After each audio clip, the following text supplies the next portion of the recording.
அன்பு நண்பர்களே, கருப்பாக இருந்தாலும் கலையாக இருப்பவர்கள் யார் அப்படிங்கிறது தான் இன்றைய தினம் நம்ம பார்க்க போகிற கிரக அமைப்பு. இந்த கருப்பாக இருந்தாலும் கலையாக இருக்கிறதுக்கான கிரக அமைப்பு என்ன அப்படின்னு கேட்டிங்கன்னா, ஜென்ம லக்னம் அல்லது ஜென்ம ராசி. உங்கள் ஜாதகத்தை எடுத்து பார்க்குறீங்க, கோடு போட்டு லானான்னு போட்டிருப்பாங்க. ஜென்ம லக்னம் அல்லது சந்திரன் நிற்கிற வீடு ஜென்ம ராசி. இதோட சனி, ராகு, கேது இந்த மூவர் தொடர்பு கொள்ளக்கூடாது, அமரவோ பார்க்கவோ கூடாது. அப்படி இல்லாமல் இப்போ நான் சொல்கிற விதி இருக்கணுங்க.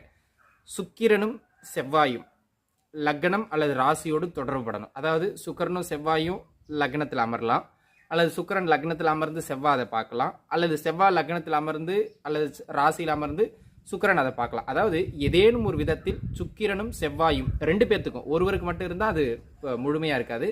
சுக்கிரனும் செவ்வாயும் இருவரும் சேர்ந்து லக்னத்தையோ அல்லது ராசியையோ தொடர்பு கொள்ளணும். ஒரு உதாரணத்துக்கு லக்னத்தில் சுக்கரன் இருக்கார், ராசியில் செவ்வாய் இருக்கார், இல்லை லக்னத்தில் சுக்கரன் இருக்கார், ராசி செவ்வாய் பார்க்குறார், அதுவும் ஓகே. லக்னம்